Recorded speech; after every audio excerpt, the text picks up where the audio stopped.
এমন একটা ভ্রান্ত ধারণা রয়েছে যে সবকিছু ভাগ্যের দ্বারা পাওয়া যায়, কিন্তু ভাগ্য, প্রারব্ধ এ তো সকলের জন্যই সমান হয়।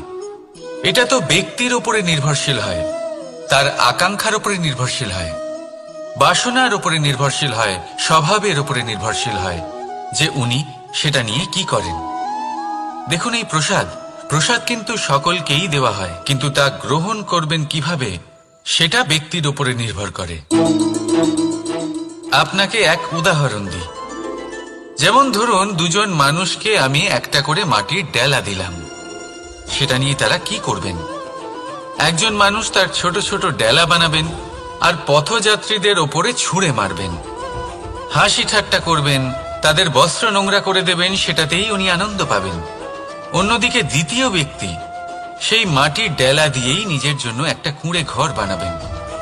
সেই কুঁড়ে ঘর যা রোদেতে, বৃষ্টিতে, ঝড়ে তাকে সুরক্ষিত রাখবে। অনুভূতি, এই অনুভূতি বদলাতে শিখুন। এই অনুভূতি অত্যন্ত গুরুত্বপূর্ণ। ভালোবাসাতেও এই অনুভূতি হলো অত্যন্ত গুরুত্বপূর্ণ।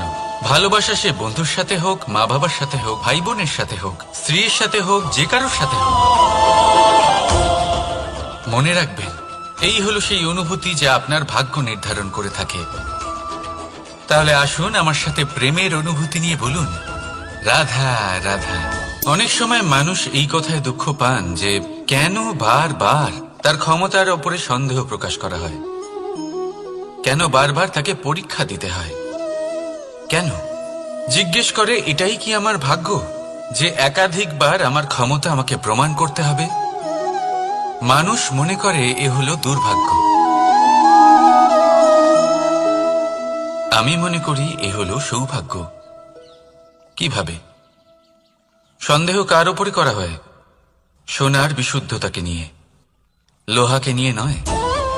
বিশুদ্ধতার নিরিখে বারবার তাকে পরীক্ষা করা হয়, তামাকে করা হয় না। রত্নকারের আঘাত হীরেকে সহ্য করতে হয়, কোনো কাঁকরকে নয়। সেই জন্য নিজের ভাবনাকে ধন্যাত্মক করে তুলুন। জীবনে যত পরীক্ষায় আসুক না কেন, হাসি মুখে তার সম্মুখীন হন, তাতে উতলা হবেন না। আর তারপর দেখবেন আপনার অন্তরের এই রত্ন আপনার জীবনকে উজ্জ্বল করে তুলবে। তাহলে আসুন আমার সাথে ভালোবেসে বলুন, রাধা রাধা। সকলে বলেন এবং আমিও বলি যে মানুষ যেমন সঙ্গে মেলামেশা করেন সেরকমই তার স্বভাব হয়ে যায়।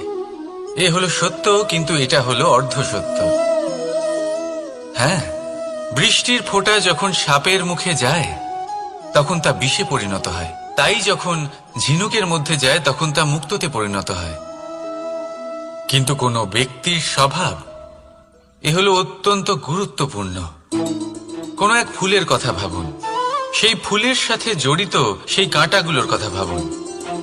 সহস্র বছর ধরে সেই কাঁটা ফুলের সাথেই লেগে রয়েছে, কিন্তু আজও সেই বিধেই যায়, সেই যন্ত্রণাই দেয়, সুবাস ছড়ায় না। কেন? কারণ বিধে যাওয়া কাঁটার স্বভাব হয়। এটা বুঝেনি। সর্বপ্রথম নিজের মনের ভাবকে বদলাতে শিখুন, তারপরই আপনার সঙ্গের প্রভাব পাল্টাতে পারে। আর যদি আপনি এরকম করেন তাহলে আপনার জগৎ প্রশান্তিতে ভরে যাবে। তাহলে আসুন আমার সাথে ভালোবেসে বলুন, রাধা রাধা। আমরা মানুষেরা কি অদ্ভুত, তাই না? যখন ভুল আমরা করি তখন আমরা চাই আপোষ করে নিতে। এই ভুলই যদি অন্য কেউ করে তখন আমরা চাই ন্যায় হোক। কেন? একই পরিস্থিতিতে দুই রকম আচরণ কেন? দেখুন, যদি আপোষ, ন্যায়, প্রতিকার বা প্রতিঘাতের বদলে আমরা শুধু এবং শুধুমাত্র প্রেম দিয়ে ভরিয়ে তুলি, তাহলে না আমাদের আপোষ করে নেবার আশা। আপনি কি কখনো আয়না দেখেছেন? আমাদের মধ্যে এমন কে আছেন যিনি আয়না দেখেননি? সকলেই আয়না দেখেছেন, আয়নায় নিজের প্রতিবিম্বও দেখেছেন, কিন্তু কেউ কি ভেবে দেখেছেন আয়নার পেছনে কি আছে? সেই প্রতিবিম্বের পেছনে কি আছে। দেখুন, যেভাবে এটা হয়, সেই কাচের পেছনে পারদ ধাতুর একটা স্তর দেওয়া থাকে, যে কারণে আমরা যখন দেখি তখন নিজের প্রতিবিম্ব দেখতে পাই। অর্থাৎ এই কাঁচ এমন ভাবে তৈরি করা হয় যে আলোর প্রকাশ যেদিক থেকে আসে সেই দিকেই আবার ফিরে যায়। সেই জন্যই এটাকে আয়না বলা হয়। এটাই হলো সবার জীবনেরও সত্য। যদি আমরা আমাদের সম্পূর্ণ মনোযোগ শুধু লক্ষ্যের দিকে কেন্দ্রীভূত করি, এদিক ওদিক বিক্ষিপ্ত না হই, তাহলে না শুধু আমরা নিজের লক্ষ্য প্রাপ্তিতে সফল হব, বরং আমরা অন্যের পথপ্রদর্শক হিসেবেও সাফল্য পাব। তাহলে আপনি কি হতে চাইবেন এমন একজন ব্যক্তি? সিদ্ধান্ত আপনার। রাধা রাধা। পাওয়া এবং হারিয়ে ফেলা, এই দুই হলো জীবনের অভিন্ন অঙ্গ। আমরা যেমন কিছু পেয়ে থাকি, তেমন কিছু হারিয়েও থাকি। কিছু স্বপ্ন সার্থক হয়, আবার কিছু লক্ষ্য অপূর্ণই থেকে যায়। জীবনে এটা হয়েই থাকে, প্রত্যেকের জীবনেই এটা হয়ে থাকে। কিন্তু কারোর সাথে দেখা হলে আমরা কি ধরনের কথা বলি? আমরা সেই কথাই বলি যা আমরা হারিয়েছি।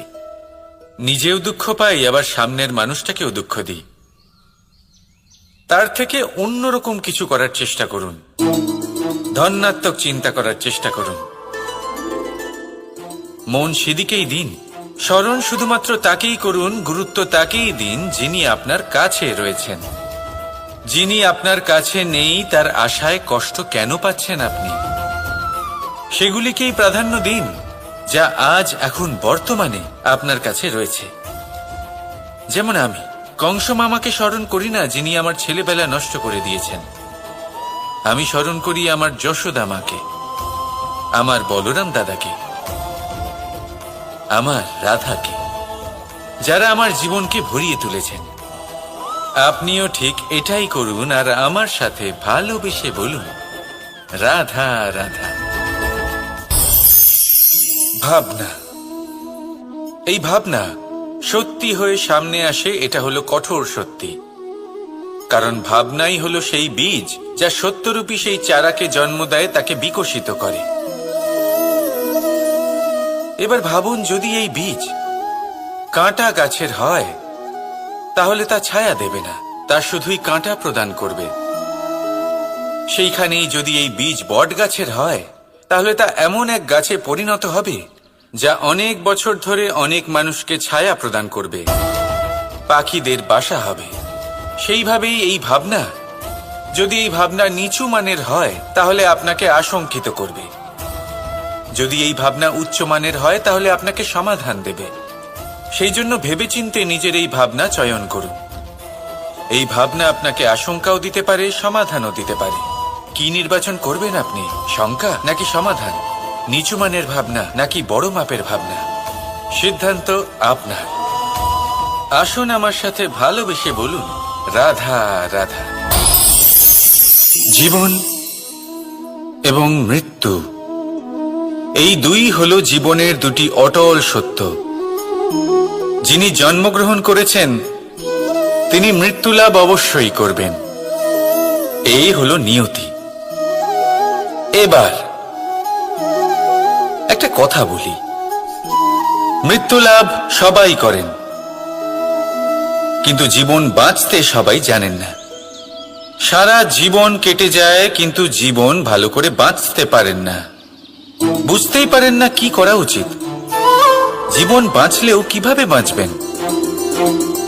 যদি বাঁচেন তাহলে বাঁচুন সেই প্রদীপের মতো, যে নিজের শিখা দিয়ে অসংখ্য প্রদীপকে জ্বালিয়ে তুলতে পারে, যে নিভে যাবার আগেও অন্ধকারের সাথে লড়তে থাকে। হয়তো সেই জন্যই যেখানে প্রদীপ রাখা হয় সেই জায়গাকে পুজো করা হয়, সেই স্থানকে পবিত্র মানা হয়। একটা কথা ঠিক, মৃত্যু সবার হবে, সে আমি হই, সে আপনি হন, বা অন্য কেউ হোক। একদিন এই সংসার থেকে চলে যেতেই হবে। কিন্তু আপনি এই জীবনে কি করেছেন সেটাই হলো গুরুত্বপূর্ণ। আর যিনি জীবন বাঁচতে শিখেছেন তিনি মৃত্যুর পরেও জীবিত থাকেন, তিনি অমর হয়ে যান। আপনিও এটাই করুন, আর আমার সাথে ভালোবেসে বলুন, রাধা রাধা। কথায় আছে মানুষের উচিত দৃঢ়তার সাথে পদক্ষেপ নেওয়া। যেখানে পা ফেলবেন সেই মতোই পথ নির্বাচন হবে, সেই মতোই লক্ষ্য নির্ধারিত হবে। কিন্তু শুধুই কি পদক্ষেপের দিকে নজর রাখা যথেষ্ট? না, এর থেকে অনেক বেশি গুরুত্বপূর্ণ হলো আচরণ। যেমন আপনার আচরণ হবে, ঠিক সেই মতোই আপনার পদক্ষেপ হবে। যদি আপনার আচরণ সঠিক হয়, শ্রেষ্ঠ হয়, তাহলে দেখবেন আপনি পর্বতের শিখরেও পৌঁছে যেতে পারবেন। কিন্তু যদি সঠিক না হয়, তাহলে ওই শিখর থেকে নিচেও পড়ে যেতে পারেন। হ্যাঁ, গতির জন্য পদক্ষেপের উপর নজর রাখা গুরুত্বপূর্ণ, কিন্তু প্রগতির জন্য আচরণই হলো গুরুত্বপূর্ণ। তাছাড়া সম্ভব নয়। আসুন আমার সাথে ভালোবেসে বলুন, রাধা রাধা। আপনাকে একটা প্রশ্ন জিজ্ঞাসা করি, জল কোথায় কোথায় পাওয়া যায়? কেউ বলবেন সাগরে, কেউ বলবেন ঝর্ণাতে, সরোবরে, নদীতে। আর এই সবকটা উত্তরই সঠিক। আর এদের মধ্যে সবকটা জায়গাতেই কি পাওয়া যায়? জল। ঠিক সেইভাবেই মানুষের যে কোনো স্বরূপই হোক না কেন, তাতে বাস করেন স্বয়ং পরমাত্মাই। সেই পরমাত্মা যিনি ভালোবাসার বাণী শুনে থাকেন, ভালোবাসার ভাষা বুঝতে পারেন, তিনিই জানেন। এবার সে মাতা দেবকী হোক বা মাতা যশোদা, এই যাত্রা তো শুধুমাত্র মমতার। এবার সে রুক্মিণী হোক বা রাধা, যাত্রা সেই ভালোবাসারই। তাই শুধু ভালোবাসার উপরে মনোনিবেশ করুন, নিজের ব্যবহার প্রেমময় করে তুলুন। আপনার প্রত্যেকটা সম্পর্ক, প্রত্যেকটা বন্ধন পবিত্র হয়ে উঠবে। তাই আসুন আর আমার সাথে ভালোবেসে বলুন, রাধা রাধা। ছেলেবেলা। এবার ছেলেবেলার বিষয় আর কি বলি, অত্যন্ত বিশেষ হয় এই ছেলেবেলা। সেই সময়ের অনেক কথা আমাদের আজও মনে আছে আর সারা জীবন মনে থাকবে। এমন কোনো কথা, যেমন কিছু একটা ঠাট্টা করেছিলাম, যাতে মাতা পিতা এত রেগে গেছিলেন যে সেদিন হয়তো আমাদের খেতেই দেননি। এরকম হয়, আর আমার সাথেও তা হয়েছে। কিন্তু একটু ভেবে দেখুন, যখন আমরা অভুক্ত থাকি, তখন কি আমাদের মাতা পিতার গলা দিয়ে খাবার নামতে পারে? কখনোই নয়। কিন্তু আমরা তো কথা বলছি মাতা পিতাকে নিয়ে। কিন্তু যদি আমরা নিজেদের কথাও বলি, আমরা যদি কখনো জানতে পারি, কোনো ভিক্ষুকের বিষয় জানতে পারি যে সে অভুক্ত রয়ে গেছে, তখনও আমাদের গলা দিয়ে খাবার নামে না। আর এই যে কথাটা, যখন সমাজে খুব বড় কোনো বিপদ আসে, তখন এই কথা আমাদের কাছে স্পষ্ট হয়ে যায়। যেমন ধরুন কোনো মহাযুদ্ধ বা মহামারী হয়, তখন মন অশান্ত হয়ে ওঠে। আর তখন যদি আপনি মনে শান্তি পেতে চান, তো একটাই মন্ত্র রয়েছে, সেবা করুন। যতটা পারবেন ততটা সেবা করুন। এই সমাজে কত সংখ্যক মানুষ রয়েছেন যারা খালি পেটে শুয়ে পড়েন। কিন্তু যদি আমাদের মধ্যে প্রত্যেক মানুষ চেষ্টা করেন, সঠিকভাবে চেষ্টা করেন, তাহলে কোনো মানুষ অভুক্ত থাকবেন না। এক অত্যন্ত গুরুত্বপূর্ণ কথা মনে রাখবেন, কোনো দরিদ্র, কোনো অভুক্তকে খেতে দেওয়া, তা হলো ঈশ্বরকে ভোগ নিবেদন করার থেকেও মহান কার্য। কারণ ঈশ্বর গরিব মানুষের প্রার্থনায় বাস করেন। আর ধরে নিন, যদি সেই ভিক্ষুক আপনার দেওয়া খাবার গ্রহণ করেন, অর্থাৎ ঈশ্বর আপনার দেওয়া খাবার গ্রহণ করলেন। কারণ এই মানবতা, এই সেবাই হলো ঈশ্বরের সব থেকে বড় আরাধনা। তাই এই আরাধনায় বিলীন হয়ে থাকুন, আর আমার সাথে ভালোবেসে বলুন, রাধা রাধা। কিছু মানুষ এরকম ভেবে থাকেন যে পরিশ্রম করার দরকারটাই বা কি। এই প্রকৃতি আমাদের সবকিছু দিয়েছে, জন্ম দিয়েছে, জীবন দিয়েছে। এই প্রকৃতিই আমাদের পালন পোষণও করে নেবে। এবার আপনি বলুন, কখনো দেখেছেন সিংহকে কারোর সেবা করতে? দেখেননি তো। কখনো আপনি দেখেছেন পাখিকে চাকরি করতে? দেখেননি তো। তাও নিশ্চয়ই তাদের পেট ভরে। চলুন, আপনার এই কথা আমি মেনে নিলাম। এবার আপনি আমার একটা কথার উত্তর দিন। আপনি কখনো দেখেছেন কোনো প্রাণী নিজে হেঁটে এসে সিংহের মুখে এসে বলছে যে আমাকে আপনি খেয়ে ফেলুন, আমাকে নিজের খাদ্য করে নিন, নিজের পেট ভরিয়ে ফেলুন? এরকম তো কখনোই হয় না। সিংহ নিজের খাবার বনেই পেয়ে যায়, কিন্তু শিকার তাকে নিজেকেই করতে হয়। যদি এটা না করে তাহলে সে অনাহারে মরে যাবে। যদি কথা বলা হয় পাখির, তাহলে বলি প্রকৃতি ওকে খাবার নিশ্চয়ই দিয়েছে, কিন্তু সেই খাবার খুঁজে নিতে হয় তাকে নিজেকেই। নিজেকে বাঁচিয়ে রাখার জন্য বাসা বানাতে হয় তাকে, যার জন্য অত্যন্ত পরিশ্রম করতে হয়। এই পরিশ্রম থেকে বিমুখ হবেন না, কারণ এই পরিশ্রমই অনেক দূর পর্যন্ত আপনার ভাগ্য বানাতে পারে। জীবনের সামনে এগোনোর জন্য আপনাকে পরিশ্রম করতেই হবে। তাহলে আসুন আমার সাথে ভালোবেসে বলুন, রাধা রাধা। লক্ষ্যে পৌঁছানো অত্যন্ত কঠিন হয়। কেউ ভাবেন যে কেন এত কঠিন হয়, কেন এত কষ্ট করতে হয় লক্ষ্যে পৌঁছানোর জন্য? এই লক্ষ্য সরলভাবে কেন আমার কাছে চলে আসে না? চলুন আপনাকে একটা কথা বলি, যদি আপনার লক্ষ্য কঠিন না হয় তাহলে তাকে পাওয়া আপনার পক্ষে অসম্ভব হয়ে উঠবে। লক্ষ্যে পৌঁছানোর এই রাস্তায় আপনি যে কড়া রোদের সম্মুখীন হন, যার থেকে আপনি দূরে পালাতে চান, সেই রোদ আপনাকে প্রেরণা যোগায় যে আপনি এগোতে থাকুন। ভাবুন একজন যাত্রী যে কিনা নিজের লক্ষ্যের দিকে যাচ্ছেন, সেই পথে উনি যদি একটু ছায়া পেয়ে যান আর উনি ওখানে বিশ্রাম নেন, তাহলে তার সাথে তার ভাগ্য গভীর নিদ্রায় সেখানে বিলীন হয়ে যায়। তাই এই পরিশ্রমের কড়া রোদের থেকে কখনো দূরে পালাবেন না। জীবনে শুধু সামনে এগোতে থাকুন দৃঢ়তার সাথে। আর লক্ষ্য সরল হোক, কঠিন হোক বা অত্যাধিক কঠিন হোক, একটা কথা মনে রাখবেন, যে জীবনের লক্ষ্যে পৌঁছতে পেরেছে সে লক্ষ্য প্রাপ্তির জন্য আফসোস কখনোই করে না। রাধা রাধা। যে কোনো বস্তুর বা প্রাণীর আকার, স্থিতি, পরিস্থিতি বা শক্তি দেখে আপনি কি তার ক্ষমতার অনুমান করতে পারবেন?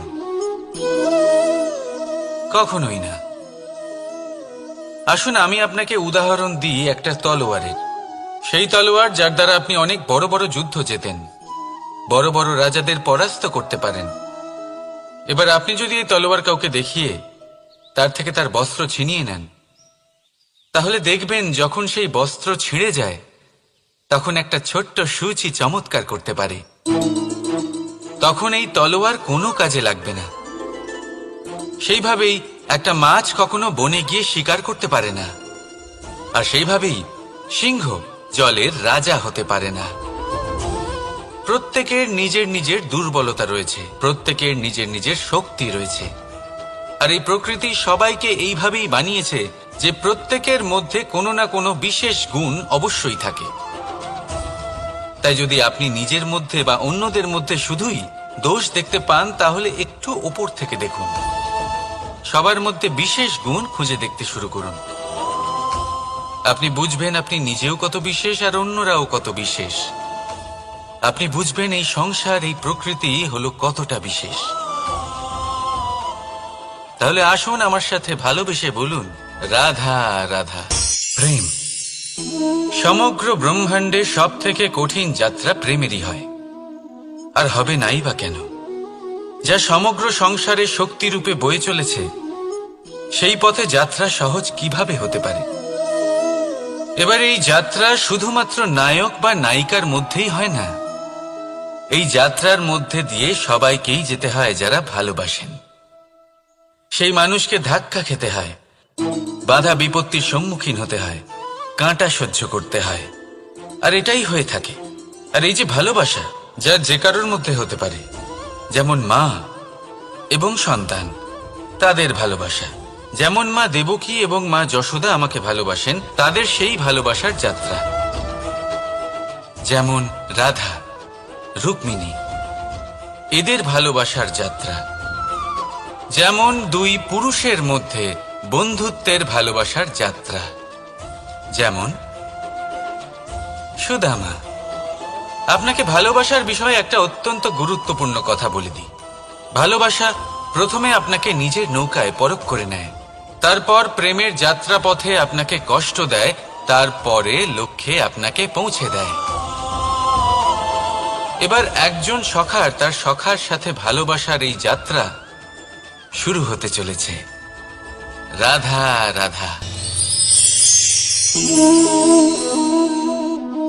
বিনম্রতা। এই সংসারে অনেক সময় বিনম্র হওয়াকে মাথা নত করা ভেবে ফেলা হয়। আপনি অনেকবার মানুষকে এটা বলতে শুনে থাকবেন যে আমি কখনো কারোর সামনে মাথা নত করি না, কখনো নত হই না, আমি ভেঙে যাব কিন্তু কারোর সামনে নিচু হব না। এবার দেখুন, এই সমস্ত কথা মনের মধ্যে অহংকার উৎপন্ন করে। অহংকার মানুষকে তার পতনের দিকে নিয়ে যায়।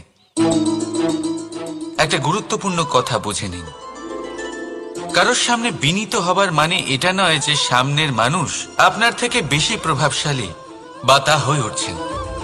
এটার মানে এটাও নয় যে আপনি হেরে গেছেন বা হার স্বীকার করে নিচ্ছেন। বুঝে নিন, বেশিরভাগ সময় বিনীত তিনিই থাকেন যিনি আপনার থেকে উঁচু স্থানে আছেন। তাই আপনাকে সেভাবেই কথা বলতে হয়। কারোর সামনে বিনীত হলে, নিচু হলে আপনার স্থান ছোট হয়ে যায় না, কিন্তু আপনার সামনের ব্যক্তির মনে আপনার জন্য সম্মান আর ভালোবাসা অবশ্যই বাড়ে। আপনার অস্তিত্ব বিশাল হয়ে ওঠে। তাহলে নির্বাচন হলো আপনার। কি চয়ন করবেন, বিনম্রতা নাকি অহংকার? রাধা রাধা।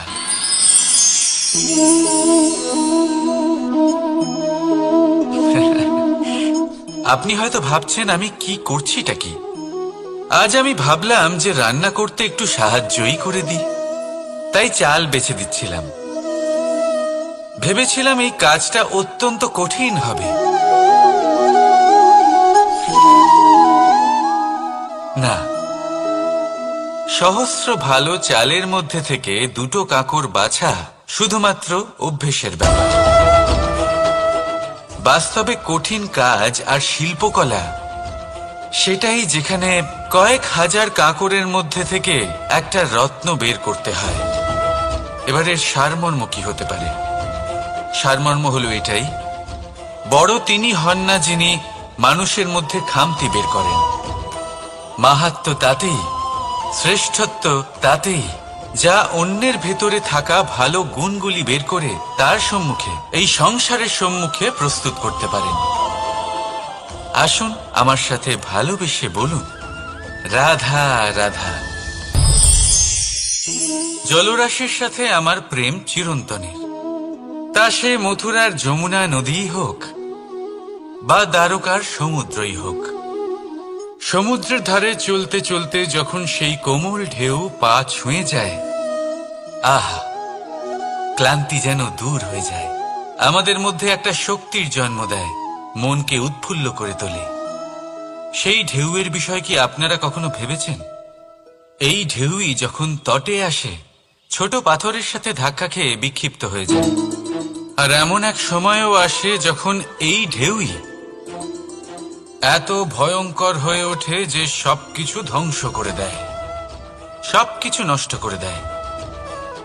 এর একটা সারমর্ম রয়েছে, একটা অত্যন্ত গুরুত্বপূর্ণ শিক্ষা রয়েছে, যে কখনো কাউকে দুর্বল মনে করবেন না, কখনো না। কারণ এই দুর্বলতা যখন তার প্রকৃত শক্তির রূপ দেখায়, প্রবল বিনাশ সৃষ্টি করে। তাই কারোর বিনম্রতার, কারোর কোমলতার সর্বদা সম্মান করতে শিখুন। রাধা রাধা।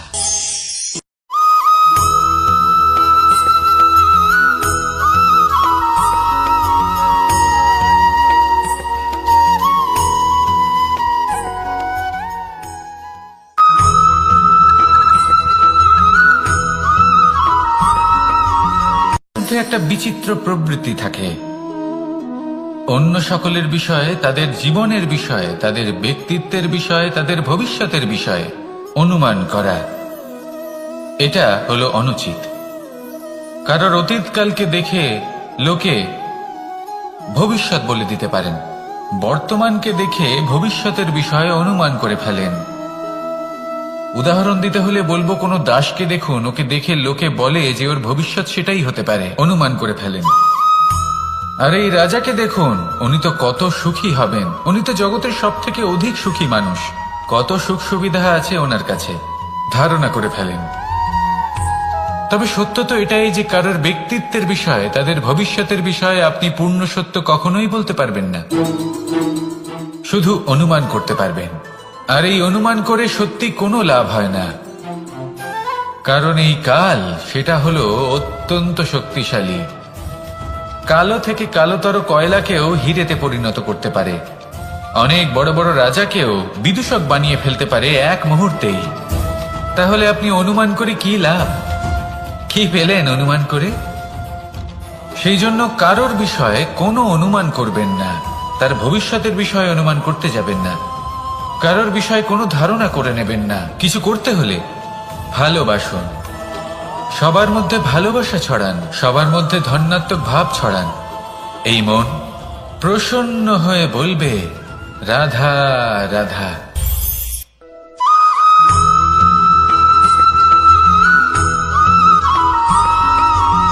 পঞ্চতত্ত্বের মধ্যে দ্বিতীয় তত্ত্ব হল ধরণী, ভূমি, যাকে আমরা ধরণী মাতা বলি। এই ধরণী ধৈর্য ধারণ করে, আর এর ওপরেই আমাদের সমগ্র সংসার নির্ভরশীল। কারণ এই ভূমি সহ্য ক্ষমতা রাখে, এর সহ্য ক্ষমতা হল অপরিসীম। সন্তান যতই আঘাত প্রদান করুক না কেন, প্রেম পূর্বক সহ্য করে, আর তার বদলে অমূল্য রত্ন প্রদান করে। সন্তান যদি হাল চালায়, তাহলে তার বদলে তাকে অন্ন প্রদান করে। এটাই হলো ধরণী। এবার এর থেকে আমরা কি শিক্ষা পেতে পারি? এটাই যে কারোর জন্য কিছু করা বা কাউকে কিছু দেওয়া মনে কোনো কামনা ছাড়াই। আর এই কথাটা বুঝে যান, যদি কারোর জন্য কামনা না রেখে বা কোনো পাওয়ার আশা না রেখে কারোর জন্য কিছু করেন বা কারোকে কিছু দেন, যদি এটা আপনি শিখতে পারেন, তবে আপনি ভালোবাসতে শিখে গেছেন। আর সেই জন্যই এই ধরিত্রীকে মাতা বলা হয়। কারণ মাতা শুধু উনি নন যিনি গর্ভে সন্তানকে ধারণ করেন, মাতা তো উনিও যিনি জীবন বাঁচতে শেখান, যিনি জীবন বাঁচার উদাহরণ প্রদান করেন। তাহলে ধরণীর থেকে এই নিঃস্বার্থ ভাব শিখুন, নিঃস্বার্থ ভালোবাসা শিখুন, আর এই ভালোবাসার সাথেই বলুন, রাধা রাধা।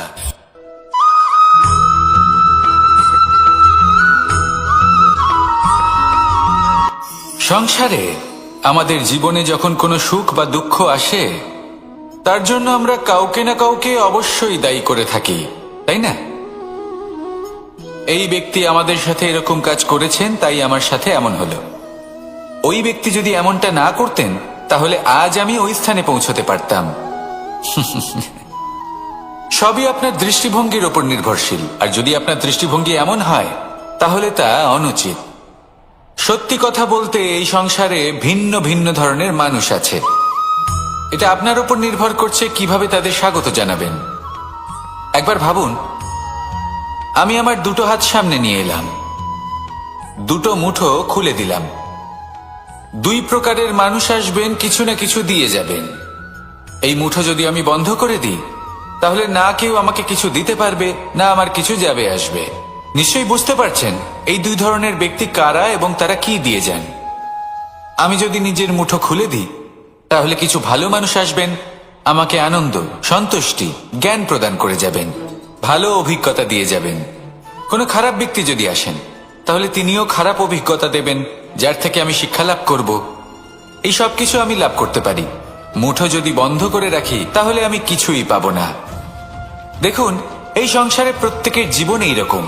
প্রত্যেকের জীবনে সবকিছুই আছে, ভালো খারাপ দুই মানুষই আছে, ভালো অভিজ্ঞতা আছে, খারাপ অভিজ্ঞতা আছে। নির্ভর করছে আপনার উপর যে আপনি কি করবেন, এনাদের স্বাগত কিভাবে জানাবেন, কার থেকে কি বুঝবেন, কি শিখতে পারবেন, আর কোন দৃষ্টিভঙ্গি নিয়ে অগ্রসর হবেন।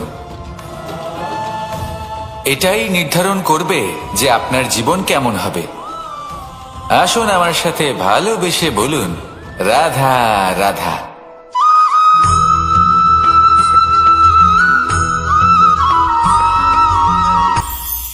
এটা হলো ধান গাছ। এর থেকে যে চাল উৎপন্ন হয় তা মানুষ গ্রহণ করেন। আর এটা কি? এ হলো জংলি ঘাস। একবার ভেবে দেখুন, যদি এই জংলি ঘাস ধান গাছের আশেপাশে থাকে তাহলে কি হবে? ধান উৎপন্ন হতে পারবে? তা উৎকৃষ্ট হতে পারবে? আমরা কি তা গ্রহণ করতে পারবো? কখনোই নয়।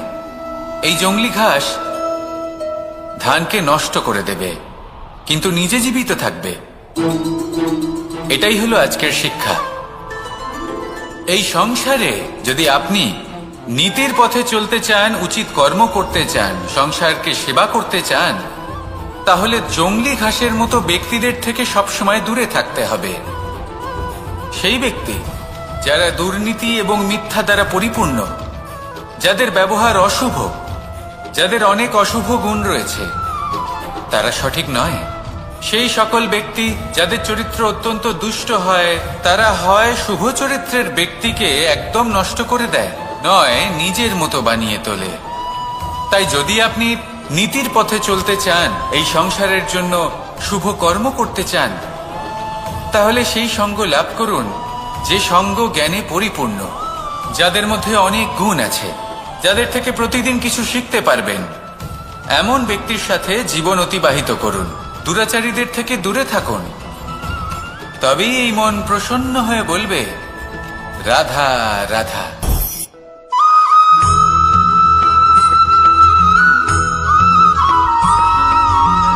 মানুষের মানসিকতা এমন হয় যে সে যতটা করে আশা করে যে তার থেকে অনেক বেশি তার বদলে সে পাবে। দেখুন, সবকিছুই আপনার ভাবনা চিন্তার উপর নির্ভর করছে। আপনি যদি ফলের বিষয়ে ভেবে কর্ম করতে থাকেন তাহলে সেটা অনুচিত। জীবনের আসল আনন্দ হলো নিজের কর্ম করতে থাকা, ফলের চিন্তা করা উচিত নয়। যদি আপনি এরকম ভাবেন যে আমি এতটা করছি, আমার এতটা পাওয়া উচিত, সেই ভাবনা অনুচিত। যদি আপনি সেবার মানসিকতা নিয়ে কর্ম করতে থাকেন, কর্মচক্রে প্রবাহিত হন, যদি আপনি এমন ভাবনা রাখেন যে আমি এতটা পাচ্ছি তাই এর থেকে অনেক বেশি আমি কর্ম করব, তাহলে নিশ্চিত রূপে আপনি যতটা করছেন তার থেকে অনেক বেশি আপনি পাবেন। আপনার আশার থেকে অনেক বেশি আপনি পাবেন। শুধু জীবনে অনেক বেশি কাজ করতে থাকুন, ফলের চিন্তা করবেন না। আর মনে রাখবেন, এই ভাবনাই সব থেকে বড় বীজ। কর্মের উপর বিশ্বাস রাখুন। জীবনে যা যা আপনি চান সবই সুখময় হবে। আসুন আর আমার সাথে ভালোবেসে বলুন, রাধা রাধা।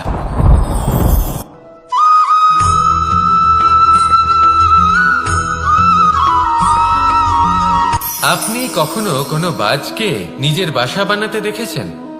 এই বাজ যখনই কোনো বাসা বানায় তখন উঁচু গাছের ডালে বা কোনো পর্বতের শিখরে বাসা বানায়, অনেক উচ্চতায়।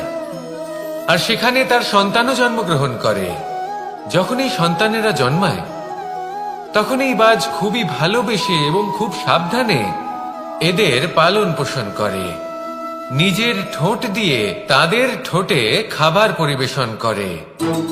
কিন্তু যেই সেই সন্তানেরা হৃষ্টপুষ্ট হয়ে যায় এবং সেই কথা বাজ নিজে বুঝতে পেরে যায়, সেই বাজ নিজেই সেই বাসা ছিন্ন ভিন্ন করে দেয়।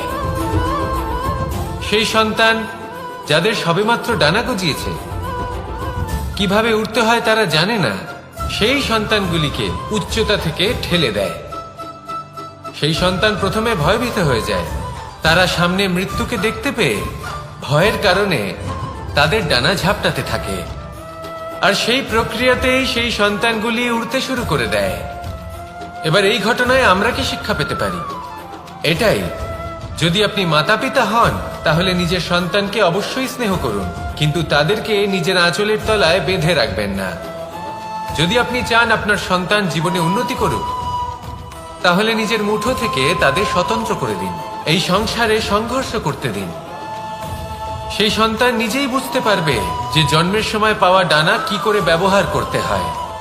আর আপনার চোখের সামনে আপনার সন্তান এই আকাশে উড়তে থাকবে।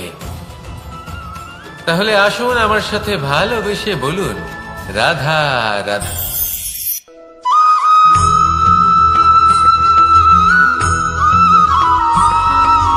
বসন্ত ঋতু, এই সময় মন আনন্দে ভরে থাকে। এমন মনে হয় যেন আমরা আকাশে বিচরণ করতে চলে যাই, কিন্তু সেটা তো সম্ভব নয়। সেই জন্য হয়তো আমরা ঘুড়ি ওড়াই, এই ঘুড়িকে নিজেদের প্রতিরূপ মনে করে। এবার অনেক মানুষ আছেন যারা ঘুড়ি ওড়ান, কিন্তু এই কর্মের সারমর্ম কি সেটা কজন বুঝতে পারেন? আপনি এটা মনে করুন যে আপনি হলেন সেই ঘুড়ি, আর এই সুতো যিনি ধরে রয়েছেন তিনি হলেন পরমাত্মা। আর এই সুতো যেখান থেকে শুরু হয় সেই লাটাই হলো আমাদের কর্মচক্র।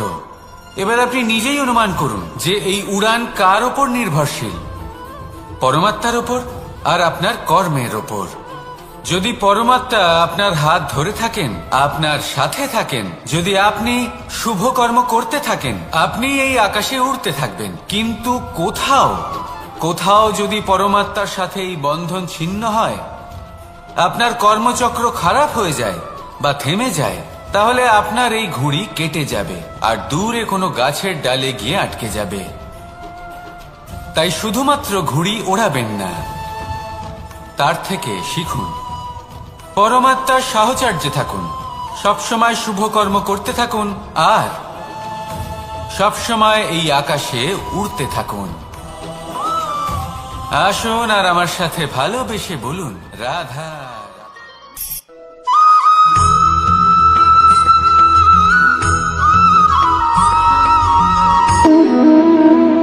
সম্পর্ক হলো আমাদের জীবনের একটি আধার।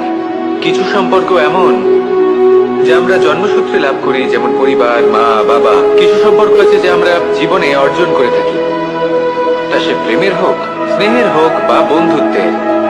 এই সকল সম্পর্ক লাভ করার বা গড়ে তোলার 5টি ধাপ রয়েছে।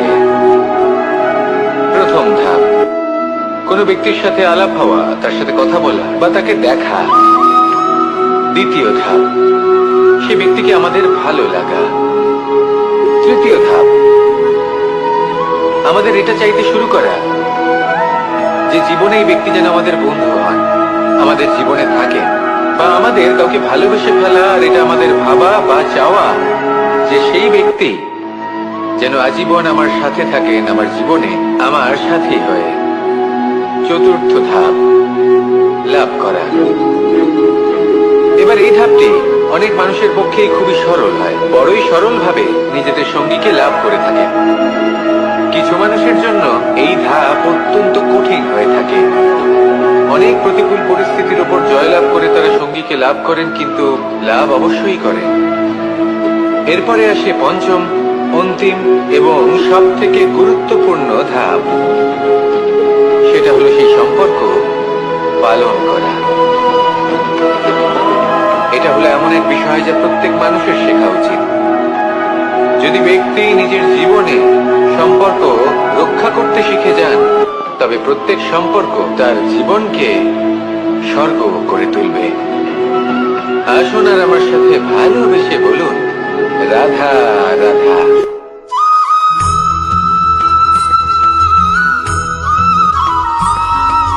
জীবনে যখন কোনো ব্যক্তি নিজের লক্ষ্য প্রাপ্তির জন্য নিরন্তর পরিশ্রম করতে থাকেন, চেষ্টা করতে থাকেন, তখন তিনি কষ্ট অনুভব করেন।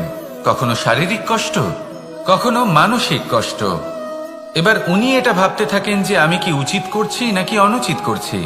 কারণ অন্যদিকে এমন একজন ব্যক্তিও আছেন যিনি একদমই পরিশ্রম চেষ্টা করছেন না। তিনি মদিরা পান করেন, বিলাসিতায় জীবন কাটান, অলস প্রকৃতির হয়ে ওঠেন, নিদ্রাতে বিলীন হয়ে থাকেন আর ভাবেন যে তিনি সুখ লাভ করছেন। কিন্তু এরকম কেন হয়? কারণ যখন আমরা সৎ পথে থাকি, উচিত পথে চলি, লক্ষ্য প্রাপ্ত করার জন্য চেষ্টা করতে থাকি, তখন আমাদের ভেতরে থাকা নেতিবাচক শক্তি এবং পাপ এই দেহকে ত্যাগ করে দেয়। আর এই অনুভূতিটাই আমাদের দুঃখের অনুভূতি দেয়, কষ্ট দেয়।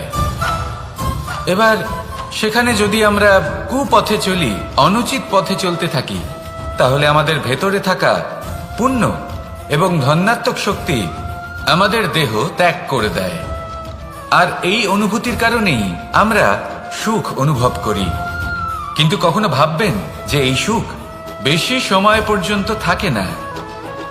সেই জন্য সবসময় মনে রাখবেন, যদি আপনি জানেন যে এটাই আপনার লক্ষ্য, এটাই উচিত পথ, শুভ পথ, তাতে নিরন্তরভাবে এগিয়ে যেতে চেষ্টা করতে থাকুন।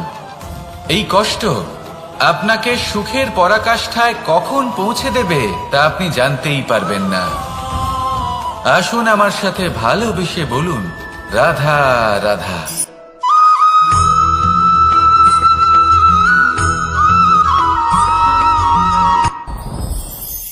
সাথী। সাথী এই শব্দটির ব্যাখ্যা কে কিভাবে করে? মিত্র, সখা, বন্ধু। কিন্তু অর্থ একটাই, তিনি যিনি আপনার সঙ্গী হন আর তিনি যার সাথী আপনি হন। এবার সব থেকে বড় প্রশ্ন হলো এটাই যে তিনি কে হতে পারেন যাকে আপনি আপনার সাথী বলে মেনে নিতে পারেন, নিজের সখা, নিজের মিত্র, নিজের বন্ধু মেনে নিতে পারেন। আপনার সাথী হলেন তিনি যিনি দুঃখের সময় আপনার পাশে থাকবেন, আপনার হাত ধরে থাকবেন। আপনার সাথী হলেন তিনি যার হাত আপনি নিজের সুখের দিনে ধরে থাকবেন।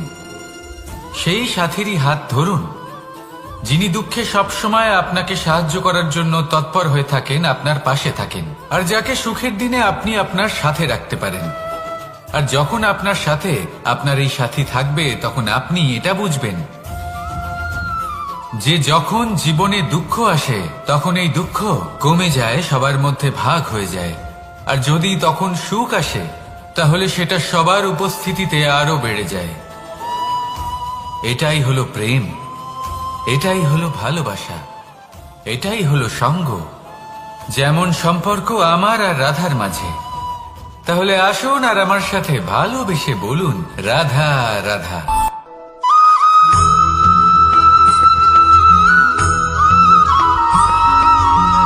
এই সংসারে প্রত্যেক মানুষ এটাই চান যে তিনি যেন ধনবান হন, আর্থিক অবস্থা তার ভালো থাকে, ওনার বাড়িতে লক্ষ্মীর আগমন হয়।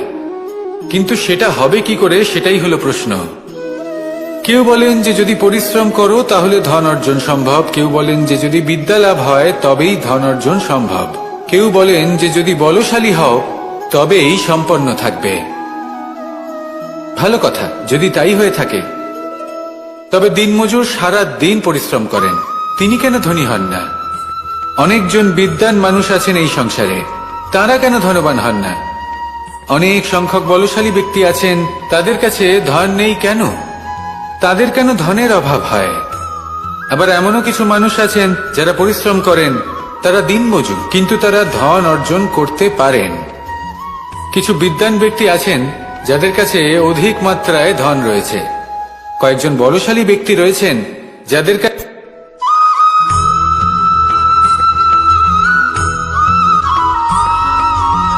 পঞ্চতত্ত্বের মধ্যে দ্বিতীয় তত্ত্ব হল ধরণী, ভূমি, যাকে আমরা ধরণী মাতা বলি। এই ধরণী ধৈর্য ধারণ করে, আর এর ওপরেই আমাদের সমগ্র সংসার নির্ভরশীল। কারণ এই ভূমি সহ্য ক্ষমতা রাখে, এর সহ্য ক্ষমতা হল অপরিসীম। সন্তান যতই আঘাত প্রদান করুক না কেন, প্রেম পূর্বক সহ্য করে, আর তার বদলে অমূল্য রত্ন প্রদান করে। সন্তান যদি হাল চালায় তাহলে তার বদলে তাকে অন্ন প্রদান করে। এটাই হলো ধরণী। এবার এর থেকে আমরা কি শিক্ষা পেতে পারি? এটাই যে কারোর জন্য কিছু করা বা কাউকে কিছু দেওয়া মনে কোনো কামনা ছাড়াই। আর এই কথাটা বুঝে যান, যদি কারোর জন্য কামনা না রেখে বা কোনো পাওয়ার আশা না রেখে কারোর জন্য কিছু করেন বা কারোকে কিছু দেন, যদি এটা আপনি শিখতে পারেন, তবে আপনি ভালোবাসতে শিখে গেছেন। আর সেই জন্যই এই ধরিত্রীকে মাতা বলা হয়। কারণ মাতা শুধু উনি নন যিনি গর্ভে সন্তানকে ধারণ করেন, মাতা তো উনিও যিনি জীবন বাঁচতে শেখান, যিনি জীবন বাঁচার উদাহরণ প্রদান করেন। তাহলে ধরনীর থেকে এই নিঃস্বার্থ ভাব শিখুন, নিঃস্বার্থ ভালোবাসা শিখুন, আর এই ভালোবাসার সাথেই বলুন রাধা রাধা।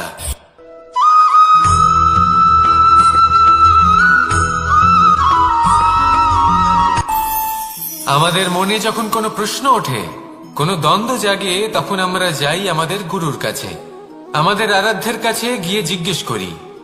এইভাবেই একদিন আমি পৌঁছলাম আমার আরাধ্যের কাছে, আমার মহাদেবের কাছে, আর ওনাকে প্রশ্ন করলাম যে মহাদেব, জীবনে আনন্দ পাওয়ার, উৎসব পালনের, প্রেম ভাগ করে নেবার, জীবনকে উপভোগ করে নেওয়ার সর্বশ্রেষ্ঠ সময় কোনটা? মহাদেব হাসলেন আর উনি বললেন, জীবনে উৎসব পালনের সব থেকে শ্রেষ্ঠ দিন হল মৃত্যুর ঠিক আগের দিনটা। প্রেম ভাগ করে নেওয়ার সব থেকে শ্রেষ্ঠ মুহূর্ত হল মৃত্যুর ঠিক আগের মুহূর্ত। জীবনকে উপভোগ করে নেওয়ার সর্বশ্রেষ্ঠ প্রহর হল মৃত্যুর এক প্রহর পূর্বে। তখন আমি চমকে গেলাম। আমি বললাম, কিন্তু মহাদেব, মৃত্যু তো অনিশ্চিত, আমরা জানিও না কবে আমাদের মৃত্যু হবে। মহাদেব আবার হাসলেন। উনি বললেন যে যদি আমরা এভাবে জীবন কাটাই যে আমরা জীবনের প্রত্যেক দিন, প্রত্যেক মুহূর্ত, প্রত্যেক প্রহর শেষ বলে মনে করি, তাহলে আমাদের সমস্ত জীবন আনন্দের সাথেই অতিবাহিত হবে। কি বলেন?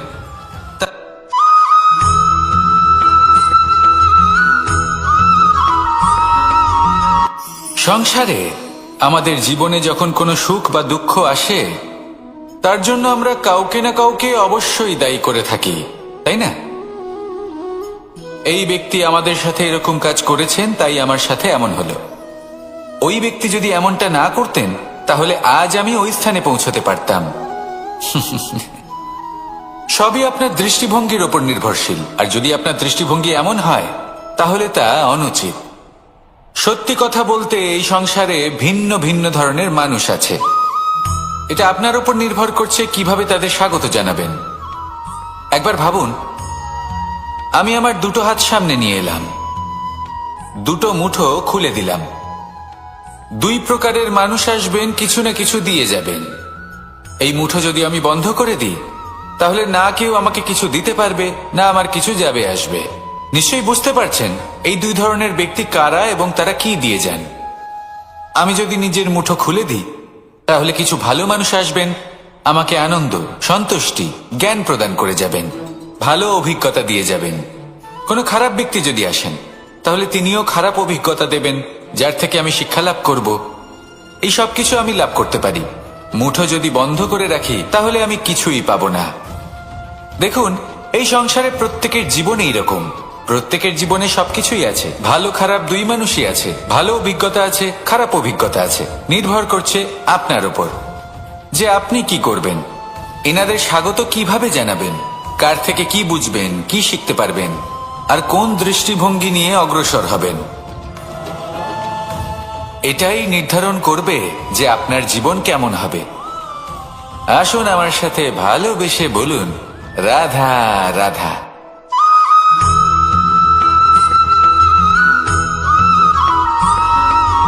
জীবনে অগ্রসর হওয়ার জন্য আমাদের কাকে প্রয়োজন হয়? মাতা পিতা, বন্ধু, প্রেম, সাহায্য, অর্থ, পরিশ্রম, আশা। ভিন্ন ভিন্ন মানুষ ভিন্ন ভিন্ন বিকল্প চয়ন করে। যদি আমি আপনাকে বলি,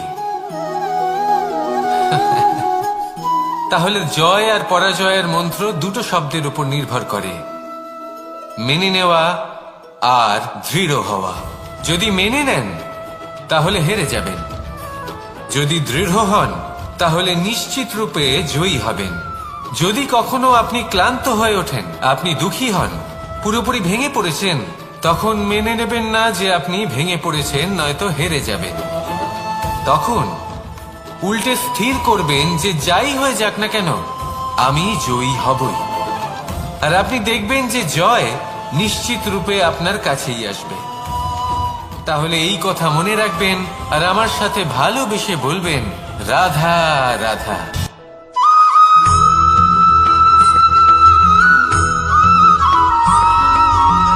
ভালো, শুধু ওনাদের কঠোর ব্যবহার দেখলে আমরা একটু ভয় পেয়ে যাই। এবার ওনাদের এই কঠোর ব্যবহার আমাদের ভালো না লাগলেও অত্যন্ত আবশ্যক, কারণ মাথার থেকে আমরা যে শক্তি লাভ করি তা যেন নিয়ন্ত্রণ হারিয়ে বিধ্বংসী না হয়ে ওঠে, আমরা যেন কোনো কুপথে না চলে যাই, আমরা কখনো যেন দোষ না করে ফেলি। শুধু সেই জন্য পিতা এবং গুরু একটু কঠোর হয়ে ওঠেন, এবং ওনাদের এই কঠোর আচরণ ভবিষ্যতে গিয়ে আমরা অবশ্যই বুঝতে পারি। জীবনে কিছু বছর আমরা এগিয়ে যাই আর তারপর আমরা বুঝতে পারি যে বাবা এবং গুরু আমাদের যথেষ্ট ভালোবাসতেন, কিন্তু ওনাদের ভালোবাসার বহিঃপ্রকাশ আলাদা। প্রয়োজনীয় হলো এটা দেখার, এটা বোঝার যে শুরু থেকে আমাদের প্রতি ওনাদের আচরণ কেমন ছিল। ওনাদের কঠোর হওয়ার পেছনে ওনাদের ভালোবাসাটা বোঝার চেষ্টা করুন, ওনাদের চিন্তাটা বোঝার চেষ্টা করুন, ওনাদের পথপ্রদর্শনের আড়ালে আপনার ভবিষ্যতের জন্য যে পরিকল্পনা ওনারা করেছেন সেটা বোঝার চেষ্টা করুন। তখন আপনারা বুঝতে পারবেন ওনাদের ভালোবাসাকে। আপনার মনের মধ্যে আপনা থেকেই ওনাদের প্রতি সম্মান জেগে উঠবে। নিজের পিতা এবং নিজের গুরু এই দুজনের প্রতি কৃতজ্ঞতা প্রকাশ করুন আর আমার সাথে ভালোবেসে বলুন, রাধা রাধা।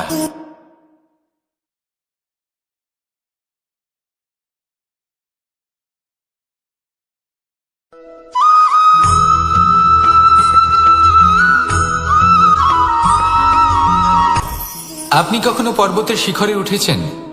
আপনি দেখতে পাবেন পর্বতের পদতলে প্রচুর সুন্দর ফুল রয়েছে, সবুজ বনানী রয়েছে। যত আপনি উপরে উঠতে থাকবেন তত ফুল কমতে থাকবে, সবুজ বনানী কমতে থাকবে। আরো কিছুটা উপরে উঠলে কাঁটা জাতীয় গাছ দেখতে পাবেন, শুকনো গাছ দেখতে পাবেন। আরো যদি উপরে ওঠেন তাহলে পাষাণ দেখতে পাবেন। আরো উপরে উঠলে হিমখণ্ড দেখতে পাবেন। এই যে পর্বত, তা মনুষ্য জীবনের সব থেকে উত্তম উদাহরণ। মানুষ যখন সাফল্যের শিখরে পৌঁছতে চান, মহানুভবতার শিখরে পৌঁছতে চান, পথে যত আস্তে আস্তে উপরে উঠতে থাকেন ততই ভৌতিক বস্তু তার থেকে বিচ্ছিন্ন হতে থাকে। যদি তিনি সেই ভৌতিক বস্তুগুলি ত্যাগ না করতে পারেন তাহলে কখনোই সেই স্থানে পৌঁছতে পারবেন না। আর মানুষ যদি উচিত ত্যাগ করতে পারেন, পথে অগ্রসর হতে থাকেন, এগোতে থাকেন, তাহলে একদিন না একদিন তিনি মহানুভবতার, জ্ঞানের, সাফল্যের হিমের স্বাদ অবশ্যই লাভ করবেন। মনে রাখবেন, মানব জীবনে ত্যাগ হলো অত্যন্ত গুরুত্বপূর্ণ অংশ। আসুন আমার সাথে ভালোবেসে বলুন, রাধা রাধা।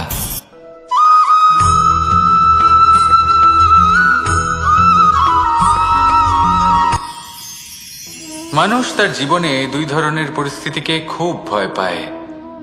এক, কোনো কারণবশত কারোর সামনে নত হওয়া। দুই, কোনো কারণে নিজের চরিত্র থেকে, নিজের মূল্যবোধ থেকে বিচ্যুত হওয়া। এবার কেন হয় এরকম যে কথায় কথায় কারোর সামনে নত হতে হয়? কেন বারংবার নিজের চরিত্র থেকে চ্যুত হতে হয়? এরকম কেন হয়? এটা তখনই হয় যখন আমাদের শিক্ষা এবং মূল্যবোধের অভাব থাকে। যদি মানুষের মধ্যে প্রকৃত শিক্ষা থাকে তাহলে এই সংসারে কোনো সময় এবং কারোর সামনেই নত হওয়ার কোনো প্রয়োজন নেই। যদি মানুষের মধ্যে মূল্যবোধ থাকে তাহলে তাকে নিজের মূল্যবোধ বা চরিত্র থেকে বিচ্যুত হতে হয় না, তা সে যাই হয়ে যাক না কেন।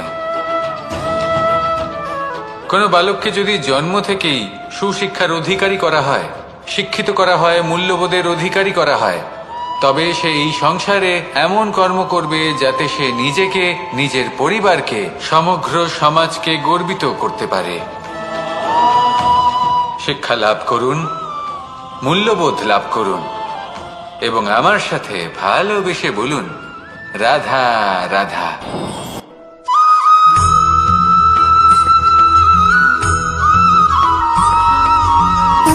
সুখ, দুঃখ এবং শক্তি, এই তিন হলো এই সংসারের ত্রিদেবের মতো। আমাদের জীবনে যা কিছু ঘটছে এই তিনটির ভিত্তির উপরেই হচ্ছে। আসলে এই সংসারের একটা নিয়ম আছে যখনই আপনি কিছু লাভ করেন, এই সংসার আপনার পরীক্ষা নেয়। এটা জানার জন্য আপনার পরীক্ষা নেয় যে আপনি যা কিছুই লাভ করেছেন, আপনি কি আদৌ সেটার যোগ্য কিনা। ঠিক সেইভাবেই এই সুখ, দুঃখ এবং শক্তি আপনার পরীক্ষা নিয়ে থাকে।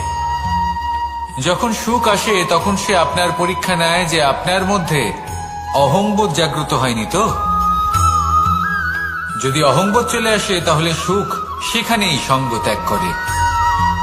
দুঃখ আপনার ধৈর্যের পরীক্ষা নিতে থাকে, আর যদি আপনার মধ্যে ধৈর্য না থাকে তাহলে এটা আপনাকে আরো বেশি দুঃখের গভীর অন্ধকারে ঠেলে দেবে। সেখানে শক্তি পরীক্ষা নেয় আপনার বিনম্রতার। যদি আপনি বিনম্র না হন তাহলে হয় এই শক্তি আপনার সঙ্গ ত্যাগ করবে, নয় এই শক্তি বিনম্রতার অভাবে আপনার পতনের কারণ হতে পারে। এই সংসারে যে কোনো ব্যক্তি যিনি এই পরীক্ষায় উত্তীর্ণ হয়ে থাকেন, এই জীবনে তিনি সাফল্য লাভ করেন। আসুন আমার সাথে ভালোবেসে বলুন, রাধা রাধা।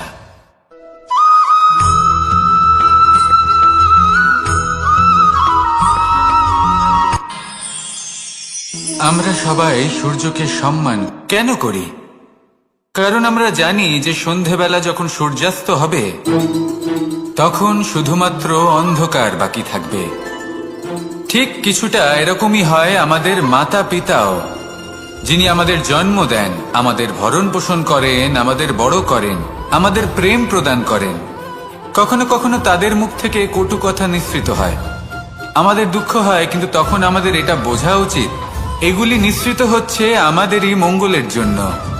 যেমন সূর্যদেব, উনিও উত্তাপ দিয়ে থাকেন আমাদেরই মঙ্গলের জন্য, যাতে ফসল পাকতে পারে, যাতে জল বাষ্প হয়ে মেঘ হতে পারে, বৃষ্টি হতে পারে, আর এই সংসারে নিরন্তর জলের প্রবাহ থাকে।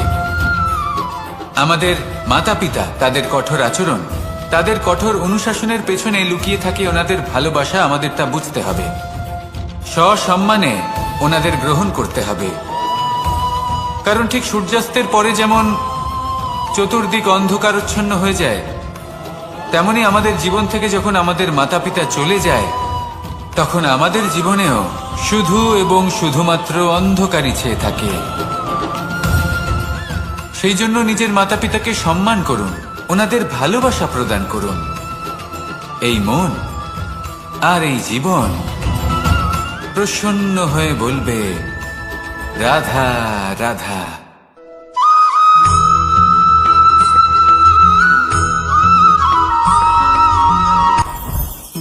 জীবনে কিছু শেখা অত্যন্ত গুরুত্বপূর্ণ। এবার কি কি শিখতে হবে সেই সব শেখানোর জন্য অনেক শিক্ষক রয়েছেন, কিন্তু কি শিখবেন না আর কি করবেন না এটা আমাদের নিজের অভিজ্ঞতা দিয়ে শিখতে হয়। কিন্তু তার মানে এটা নয় যে যদি আপনাকে শিখতে হয় যে আগুনের তাপ কতটা, আপনাকে আগুনের মধ্যে হাত দিতে হবে। না, অন্য কারোর অভিজ্ঞতা দ্বারাও শিখতে পারেন। প্রশ্ন শুধুমাত্র একটাই যে আপনি কি শিখতে চান নাকি চান না। যদি আপনি এটাই ভাবেন যে আমি শুধুই নিজের অভিজ্ঞতা দ্বারাই শিখতে চাই, তাহলে জীবনকাল ছোট মনে হবে, অনেক কিছুই শিখতে পারবেন না। তাই নিজের সাথে সাথে বড়দের অভিজ্ঞতার দ্বারাও শেখা শুরু করে দিন। এই সংসারের অভিজ্ঞতা দ্বারা শিখতে শুরু করে দিন। আর এটা নিশ্চিত রূপে শেখা আবশ্যক যে কখন কি করবেন না, কোথায় থামতে হবে আর কোথায় থামবেন না। তাহলে আসুন আর আমার সাথে ভালোবেসে বলুন, রাধা রাধা।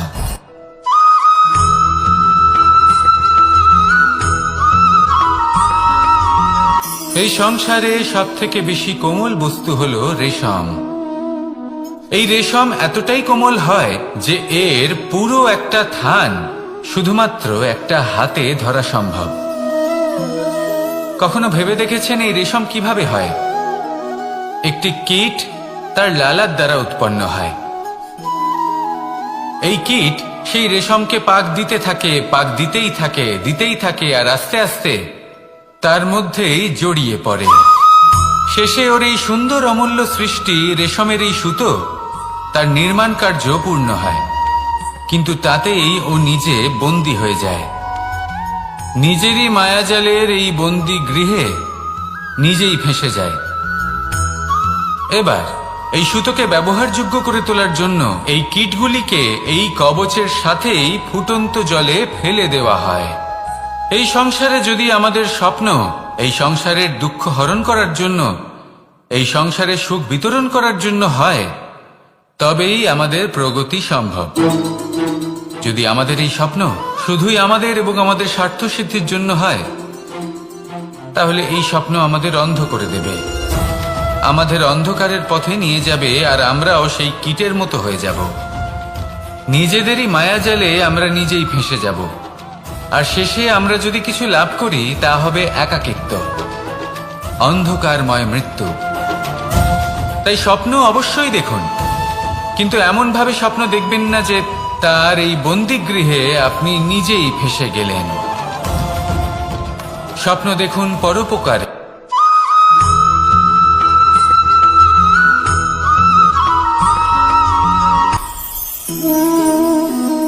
শক্তি এক অত্যন্ত বিচিত্র বস্তু, বা বলতে পারেন অনুভূতি। পিতা সবসময় চান যেন তিনি তার শক্তি পুত্রকে। আসুন আপনাকে সহজে বোঝাই। যদি আপনি সুপাত্র হন আর আপনাকে শক্তি দেওয়া হয়, তাহলে আপনি সেই শক্তির গুরুত্ব বুঝবেন, কোথায় সেই শক্তি প্রয়োগ করা উচিত সেটা বুঝবেন। আর এটা যেহেতু অর্জন করা শক্তি হবে, সেই শক্তির অপব্যবহার হবে না। কিন্তু যদি এই আপনি কুপাত্র হন আর যদি আপনাকে এই শক্তি দেওয়া হয়, তাহলে কি হবে? দেখতে গেলে এই শক্তি আপনি দান হিসেবে পেয়েছেন, তাই না আপনি এই শক্তির গুরুত্ব বুঝবেন আর না এর প্রয়োগ আপনি জানবেন। তার অপব্যবহার হওয়া সুনিশ্চিত। তাই যদি আপনি কোনো শক্তি অর্জন করতে চান, তাহলে আগে তার যোগ্য হয়ে উঠুন, পুত্র নয় পাত্র হয়ে উঠুন। আর আমার সাথে ভালোবেসে বলুন, রাধা রাধা।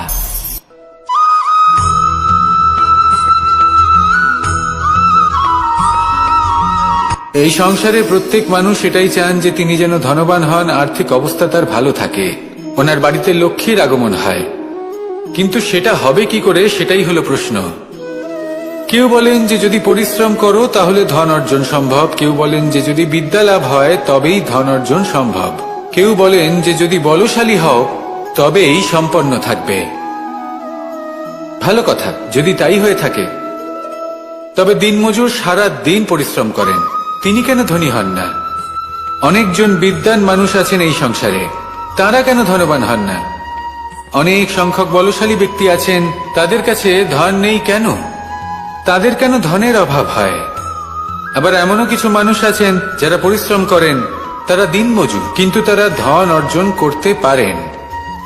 কিছু বিদ্বান ব্যক্তি আছেন যাদের কাছে অধিক মাত্রায় ধন রয়েছে, কয়েকজন বলশালী ব্যক্তি রয়েছেন যাদের কাছে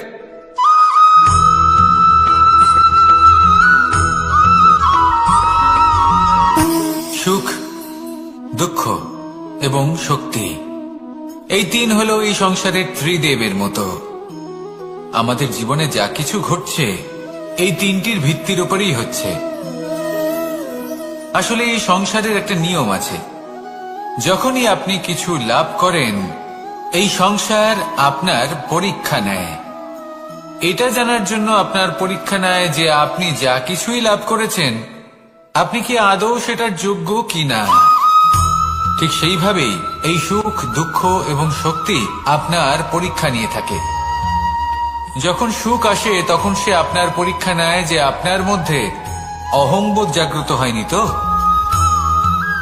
যদি অহংবোধ চলে আসে তাহলে সুখ সেখানেই সঙ্গ ত্যাগ করে। দুঃখ আপনার ধৈর্যের পরীক্ষা নিতে থাকে, আর যদি আপনার মধ্যে ধৈর্য না থাকে তাহলে এটা আপনাকে আরো বেশি দুঃখের গভীর অন্ধকারে ঠেলে দেবে। সেখানে শক্তি পরীক্ষা নেয় আপনার বিনম্রতার। যদি আপনি বিনম্র না হন, তাহলে হয় এই শক্তি আপনার সঙ্গ ত্যাগ করবে, নয় এই শক্তি বিনম্রতার অভাবে আপনার পতনের কারণ হতে পারে। এই সংসারে যে কোনো ব্যক্তি যিনি এই পরীক্ষায় উত্তীর্ণ হয়ে থাকেন, এই জীবনে তিনি সাফল্য লাভ করেন।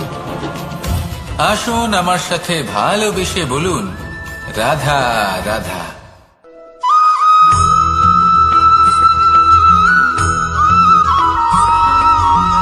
পঞ্চতত্ত্বের মধ্যে দ্বিতীয় তত্ত্ব হল ধরণী, ভূমি, যাকে আমরা ধরণী মাতা বলি। এই ধরণী ধৈর্য ধারণ করে, আর এর উপরেই আমাদের সমগ্র সংসার নির্ভরশীল। কারণ এই ভূমি সহ্য ক্ষমতা রাখে, এর সহ্য ক্ষমতা হল অপরিসীম। সন্তান যতই আঘাত প্রদান করুক না কেন, প্রেম পূর্বক সহ্য করে, আর তার বদলে অমূল্য রত্ন প্রদান করে। সন্তান যদি হাল চালায়, তাহলে তার বদলে তাকে অন্ন প্রদান করে। এটাই হলো ধরণী। এবার এর থেকে আমরা কি শিক্ষা পেতে পারি? এটাই যে কারোর জন্য কিছু করা বা কাউকে কিছু দেওয়া মনে কোনো কামনা ছাড়াই। আর এই কথাটা বুঝে যান, যদি কারোর জন্য কামনা না রেখে বা কোনো পাওয়ার আশা না রেখে কারোর জন্য কিছু করেন বা কারোকে কিছু দেন, যদি এটা আপনি শিখতে পারেন, তবে আপনি ভালোবাসতে শিখে গেছেন। আর সেই জন্যই এই ধরিত্রীকে মাতা বলা হয়। কারণ মাতা শুধু উনি নন যিনি গর্ভে সন্তানকে ধারণ করেন, মাতা তো উনিও যিনি জীবন বাঁচতে শেখান, যিনি জীবন বাঁচার উদাহরণ প্রদান করেন। তাহলে ধরণীর থেকে এই নিঃস্বার্থ ভাব শিখুন, নিঃস্বার্থ ভালোবাসা শিখুন, আর এই ভালোবাসার সাথেই বলুন, রাধা রাধা।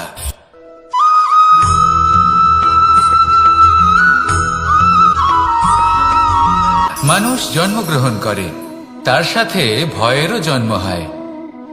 ছোটবেলা থেকেই আমাদের মনে কোনো না কোনো প্রকারের ভয় থেকেই যায়। কেউ এই বিষয়ে ভয় পায় যে তার কোনো বস্তু তার থেকে দূরে চলে যাবে, কেউ এই বিষয়ে ভয় পায় যে আমি নিজেকে হারিয়ে ফেলব, কেউ এই ভেবে ভয় পায় যে আমার প্রিয়জনেরা তারা যেন আমার থেকে দূরে না চলে যায়, কেউ এই ভেবে ভয় পায় যে আমরা যেন পথ না হারিয়ে ফেলি, আদি ইত্যাদি। কিন্তু সত্যি কথা বলতে, ভেবে দেখুন এই ভয় বাস্তবে কি? শুধুই একটা মনস্থিতি, আর কিছুই নয়। যা কিছু আপনি জীবনে পেয়েছেন তা একদিন আপনাকে হারাতে হবে। এই জীবন হলো আপনারই, কিন্তু তাও একদিন সমাপ্ত হবে। তাই ভয় পেয়ে কি লাভ? এই ভয় শুধু আপনাকে জীবন যাপন করা থেকে বাধা দিচ্ছে, আর কিচ্ছু নয়। পথ হারিয়ে ফেললেই বুঝতে পারবেন যে নতুন পথ কিভাবে বানাতে হয়। কিছু মানুষকে জীবন থেকে হারালে তবেই আপনি বুঝবেন যে আপনার আপনজনকে। এই ভয়ের কারণে ভীত হয়ে থাকবেন না। এই তারা নক্ষত্র অন্ধকারের অভাবে গুরুত্ব হারায়। শিবকেও মহাদেব হওয়ার জন্য বিষপান করতে হয়েছিল। প্রত্যেক পরিস্থিতি, প্রত্যেক সাফল্য আপনার পরীক্ষা নেবে, তাতে উত্তীর্ণ হওয়া হলো আপনার কর্ম। যখনই আপনি ভয় পাবেন বা সংকটের সম্মুখীন হবেন, তখন সাহসের সাথে তার সম্মুখীন হন। মনে রাখবেন, যে সম্মুখীন হতে জানে, সাফল্য তার সাথে সবসময় থাকে। আসুন আর আমার সাথে ভালোবেসে বলুন, রাধা রাধা।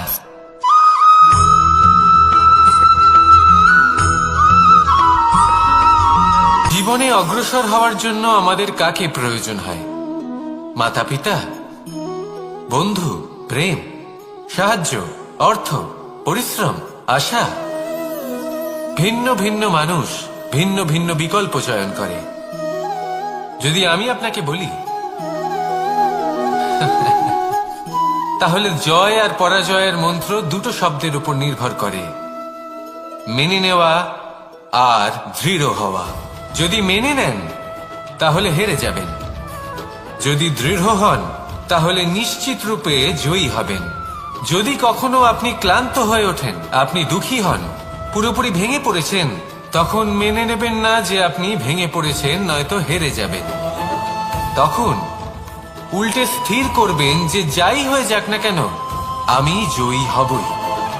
আর আপনি দেখবেন যে জয় নিশ্চিত রূপে আপনার কাছেই আসবে। তাহলে এই কথা মনে রাখবেন আর আমার সাথে ভালোবেসে বলবেন, রাধা রাধা।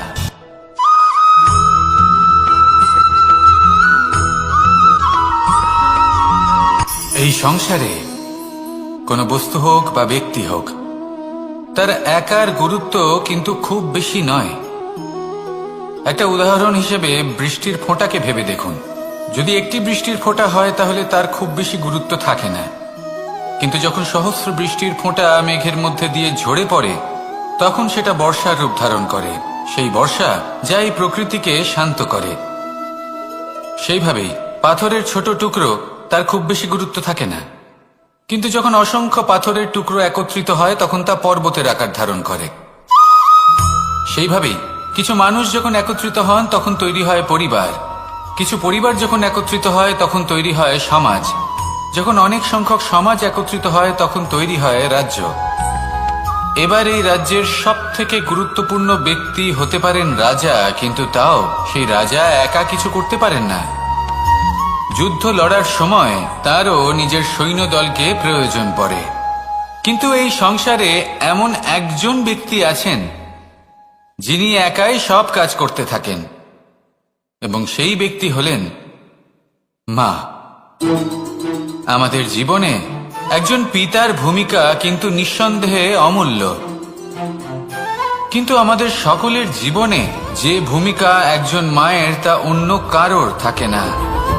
একজন মা একাই সন্তানকে বড় করতে পারেন, সংস্কারী করে তুলতে পারেন, তার জন্য পরিশ্রম করেন।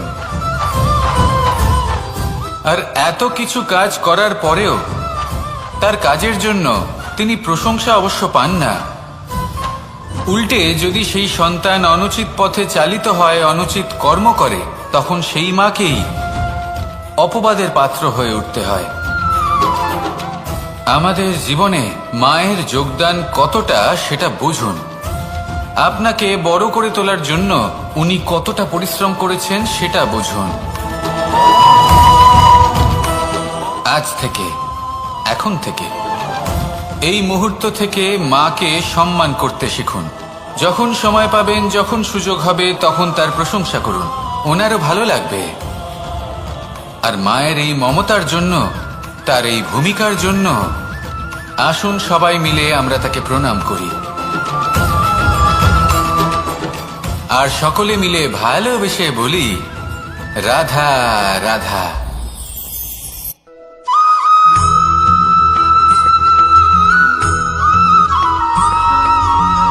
এই সংসারের সব থেকে গুরুত্বপূর্ণ তত্ত্ব কোনটা? প্রথম হলো সময়। জন্ম থেকে মৃত্যু পর্যন্ত এই যে সময়, এটাই তো হলো জীবন। দ্বিতীয় হলো জীবন, যাতে আমরা সময়ের সদ্ব্যবহার করি, শ্রেষ্ঠ থেকে শ্রেষ্ঠতর কাজ করার চেষ্টা করি। বহু বছরের এই পরম্পরা, এই সংস্কৃতিকে এগিয়ে নিয়ে যাওয়ার চেষ্টা করি। এই সংসারে আমরা অংশগ্রহণ করতে চেষ্টা করি। তৃতীয় হলো ধন, সেই ধন যা প্রত্যেক ব্যক্তি অর্জন করতে চেষ্টা করেন। এবার এই তিনটি তত্ত্বের মধ্যে একটা সামঞ্জস্য আছে, সমান ব্যাপার আছে। সে ধনই হোক বা সময় হোক বা হোক জীবন। আর সেই সমান ব্যাপার হলো যে যদি আপনি এটা গণনা করতে থাকেন তাহলে তা কমতে থাকে, যদি আপনি এটা ব্যবহার করেন তাহলে তা বাড়তে থাকে। একে সংগঠিত করে রাখতে চেষ্টা করলে এ হাত থেকে ফসকে যায়, কিন্তু যদি আপনি একে সামলে রাখতে শিখে যান তাহলে এমন কাজ করবেন যাতে সংসারের সাথে সাথে পরবর্তী প্রজন্ম লাভবান হবে। যদি কিছু শিখতে চান তাহলে সামলাতে শিখুন, গণনা করা বা সংগঠিত করা নয়। আসুন আর আমার সাথে ভালোবেসে বলুন রাধা রাধা।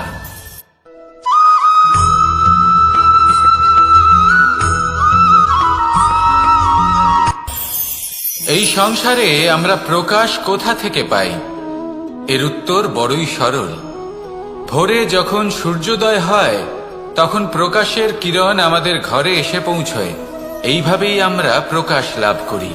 এবার এই প্রকাশের আলোতেই আমরা সারাদিনের কাজ সম্পন্ন করি। সন্ধে হয়ে যায়, সূর্যাস্তও হয়ে যায়, আর আমাদের ঘর যাতে অন্ধকার না হয় তার জন্য আমরা একটা প্রদীপ প্রজ্বলিত করি। এটাই ঘটে আমাদের জীবনেও। এবার প্রবাহমান আয়ুর সাথে আমরা আমাদের অন্তরে যদি একটা প্রদীপ প্রজ্বলিত করে নিই, তাহলে বিষয়টাই অন্যরকম হবে। এবার আপনি বলবেন কোন প্রকাশের কথা বলছি যা আমাদের অন্তরে জাগ্রত করা সম্ভব? আমাদের আত্মার মাঝে প্রেমের প্রকাশ জাগ্রত করার কথা বলছি। কারণ আমাদের এই জীবন এও হলো দিনের আলোর মতো। আজ প্রকাশ আছে, কিন্তু কোনোদিন অবশ্যই অস্ত হবে। কিন্তু অস্ত হবার আগে যদি আমরা আমাদের আত্মার মাঝে প্রেমের এই প্রকাশ উজ্জ্বলিত করে নিই, তাহলে আমাদের সন্ধ্যাকালও আমরা আনন্দে এবং প্রেমে যাপন করব। তাহলে আসুন আর আমার সাথে ভালোবেসে বলুন, রাধা রাধা।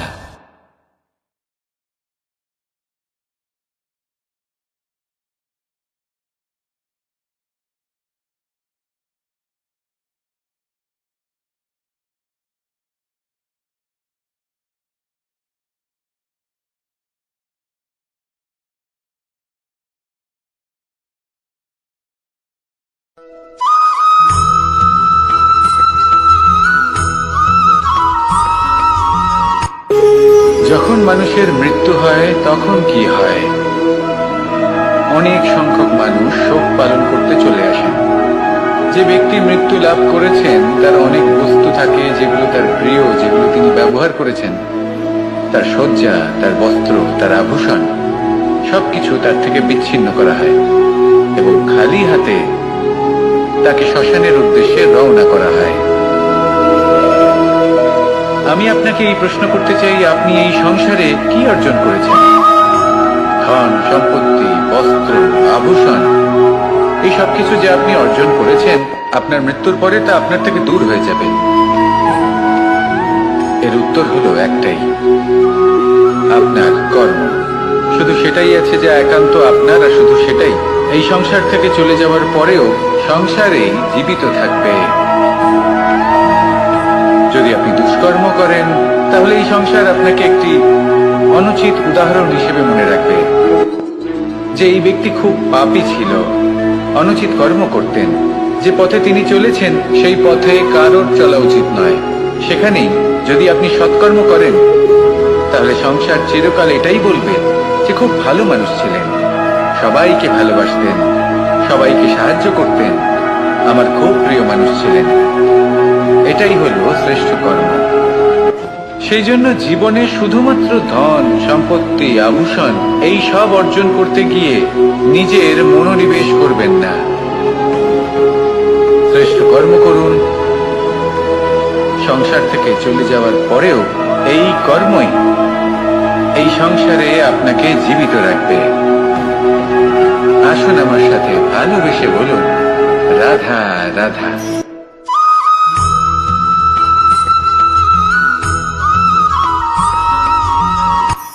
এই সংসারে সাফল্য লাভ করার জন্য জ্ঞানের প্রয়োজন হয়, পরিশ্রমের প্রয়োজন হয়, দৃঢ় নিষ্ঠার প্রয়োজন হয়, নিরন্তর চেষ্টা করা প্রয়োজনীয়।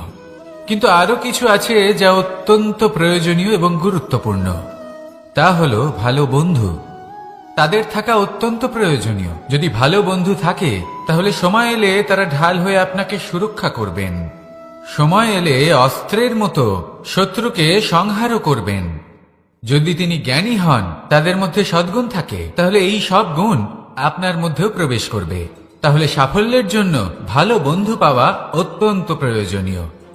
কিন্তু শুধু বন্ধু কেন, ভালো শত্রুও থাকা প্রয়োজনীয়। এবার আপনি ভাববেন, এ আমি কি বললাম? যদি আপনার জীবনেও ভালো অর্থাৎ শক্তিশালী শত্রু থাকে, তাহলে আপনিও শক্তিশালী হতে থাকবেন। এই শত্রু আপনাকে প্রেরিত করবে আরো বেশি শক্তিশালী হয়ে ওঠার। কখনো কোনো হরিণকে দেখুন, তীব্র গতিতে দৌড়তে থাকে। কেন তীব্র গতিতে দৌড়য়? এই কারণে নয় যে কোথাও তার জন্য মধুর ঘাস অপেক্ষা করে রয়েছে, না। সে এই কারণে তীব্র গতিতে দৌড়য় কারণ সেটা না করলে তার পেছনে একটি সিংহ আছে যে ওকে নিজের ভোজন করে ফেলবে। তাই জীবনে বিপদ, সংকট এই সবকিছুও হলো অত্যন্ত গুরুত্বপূর্ণ। তার সম্মুখীন হতে শিখুন আর আমার সাথে ভালোবেসে বলুন, রাধা রাধা।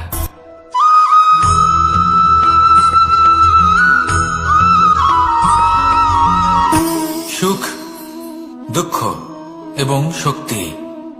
এই তিন হলো এই সংসারের ত্রিদেবের মতো। আমাদের জীবনে যা কিছু ঘটছে এই তিনটির ভিত্তির উপরেই হচ্ছে। আসলে এই সংসারের একটা নিয়ম আছে, যখনই আপনি কিছু লাভ করেন এই সংসার আপনার পরীক্ষা নেয়। এটা জানার জন্য আপনার পরীক্ষা নেয় যে আপনি যা কিছুই লাভ করেছেন আপনি কি আদৌ সেটার যোগ্য কিনা। ঠিক সেইভাবেই এই সুখ, দুঃখ এবং শক্তি আপনার পরীক্ষা নিয়ে থাকে। যখন সুখ আসে তখন সে আপনার পরীক্ষা নেয় যে আপনার মধ্যে অহংবোধ জাগ্রত হয়নি তো। যদি অহংবোধ চলে আসে তাহলে সুখ সেখানেই সঙ্গ ত্যাগ করে। দুঃখ আপনার ধৈর্যের পরীক্ষা নিতে থাকে, আর যদি আপনার মধ্যে ধৈর্য না থাকে তাহলে এটা আপনাকে আরো বেশি দুঃখের গভীর অন্ধকারে ঠেলে দেবে। সেখানে শক্তি পরীক্ষা নেয় আপনার বিনম্রতার। যদি আপনি বিনম্র না হন তাহলে হয় এই শক্তি আপনার সঙ্গ ত্যাগ করবে, নয় এই শক্তি বিনম্রতার অভাবে আপনার পতনের কারণ হতে পারে। এই সংসারে যে কোনো ব্যক্তি যিনি এই পরীক্ষায় উত্তীর্ণ হয়ে থাকেন এই জীবনে তিনি সাফল্য লাভ করেন। আসুন আমার সাথে ভালোবেসে বলুন, রাধা রাধা।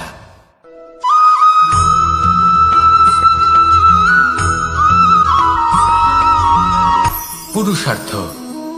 শাস্ত্রে 4 ধরনের পুরুষার্থের কথা বলা হয়েছে। প্রথম হলো ধর্ম। আপনি কি জানেন এই ধর্ম আসলে কি? আপনার কি মনে হয় ধর্ম আসলে কি? কোনো বিশেষ ঈশ্বরকে মানাই কি ধর্ম বলা হয়, নাকি কোনো বিশেষ রীতি পালন করাই হলো ধর্ম, নাকি কোনো বিশেষ সাহিত্যকে সর্বশ্রেষ্ঠ মনে করাই হলো ধর্ম?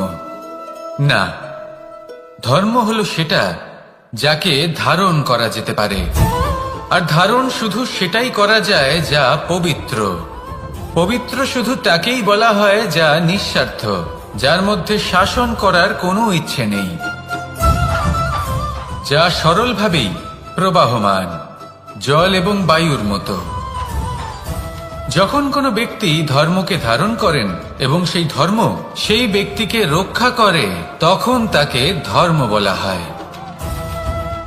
ধর্ম যা রক্ষা করে অহংকার থেকে, খারাপ চিন্তার হাত থেকে।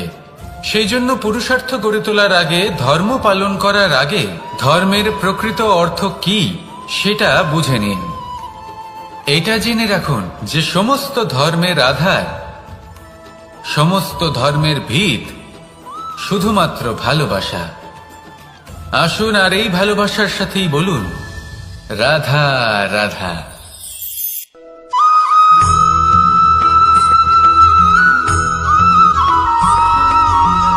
এই সংসারে সবথেকে বেশি কোমল বস্তু হলো রেশম। এই রেশম এতটাই কোমল হয় যে এর পুরো একটা থান শুধুমাত্র একটা হাতে ধরা সম্ভব। কখনো ভেবে দেখেছেন এই রেশম কিভাবে হয়? একটি কীট তার লালার দ্বারা উৎপন্ন হয়। এই কীট সেই রেশমকে পাক দিতে থাকে, পাক দিতেই থাকে, আর আস্তে আস্তে তার মধ্যেই জড়িয়ে পড়ে।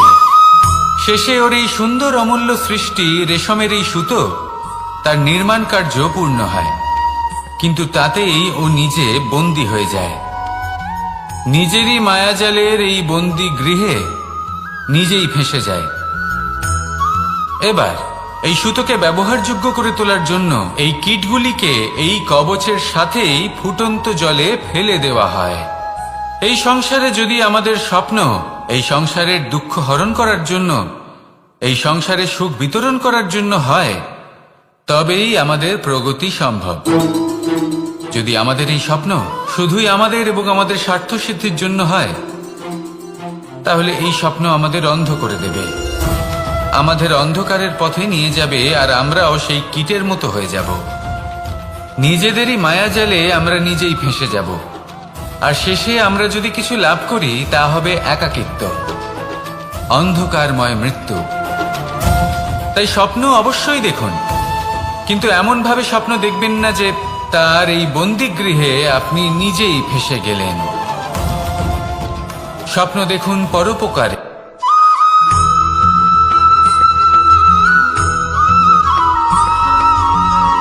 কেউ বলে জীবন খুব ক্ষণস্থায়ী, কেউ বলে জীবন হলো একটা সুন্দর স্বপ্নের মতো, আবার কেউ বলবে জীবন হলো এক কঠোর সত্য।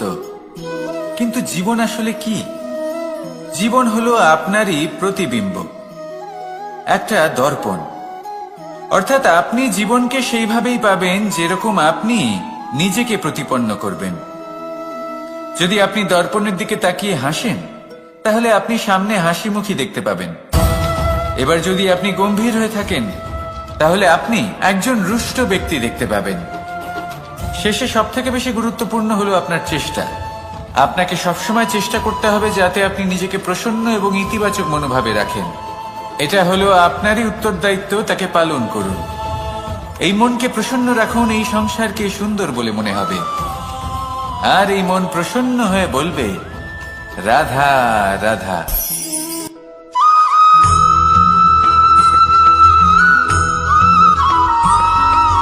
জীবনে যখন কোনো ব্যক্তি নিজের লক্ষ্য প্রাপ্তির জন্য নিরন্তর পরিশ্রম করতে থাকেন, চেষ্টা করতে থাকেন, তখন তিনি কষ্ট অনুভব করেন। কখনো শারীরিক কষ্ট, কখনো মানসিক কষ্ট। এবার উনি এটা ভাবতে থাকেন যে আমি কি উচিত করছি নাকি অনুচিত করছি। কারণ অন্যদিকে এমন একজন ব্যক্তিও আছেন যিনি একদমই পরিশ্রম চেষ্টা করছেন না। তিনি মদিরা পান করেন, বিলাসিতায় জীবন কাটান, অলস প্রকৃতির হয়ে ওঠেন, নিদ্রাতে বিলীন হয়ে থাকেন আর ভাবেন যে তিনি সুখ লাভ করছেন। কিন্তু এরকম কেন হয়? কারণ যখন আমরা সৎ পথে থাকি, উচিত পথে চলি, লক্ষ্য প্রাপ্ত করার জন্য চেষ্টা করতে থাকি, তখন আমাদের ভেতরে থাকা নেতিবাচক শক্তি এবং পাপ এই দেহকে ত্যাগ করে দেয়। আর এই অনুভূতিটাই আমাদের দুঃখের অনুভূতি দেয়, কষ্ট দেয়।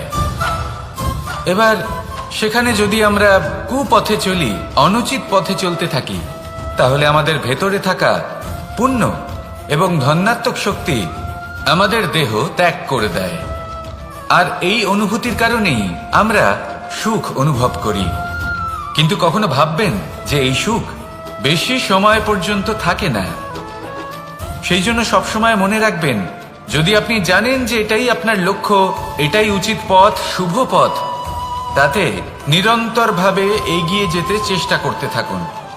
এই কষ্ট আপনাকে সুখের পরাকাষ্ঠায় কখন পৌঁছে দেবে তা আপনি জানতেই পারবেন না। আসুন আমার সাথে ভালোবেসে বলুন, রাধা রাধা।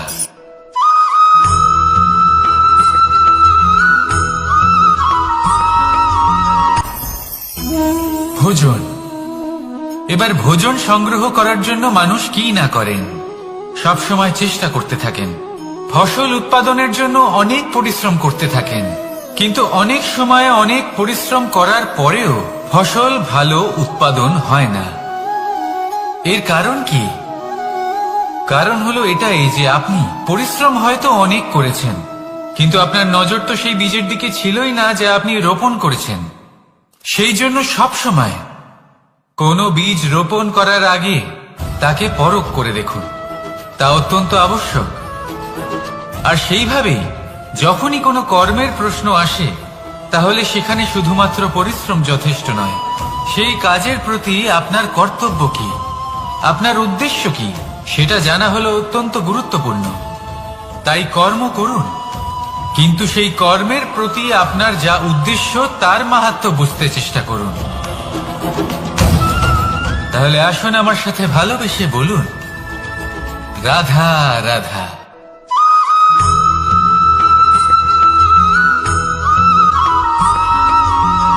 পিতা আর পুত্রের সম্পর্ক অত্যন্ত মধুর হয়ে থাকে। পিতা স্বপ্ন দেখেন, তাকে পূর্ণ করার সকল সম্ভাব্য চেষ্টা করেন, কিন্তু তাও অনেক সময় ওনার স্বপ্ন অপূর্ণ থেকে যায়। তখন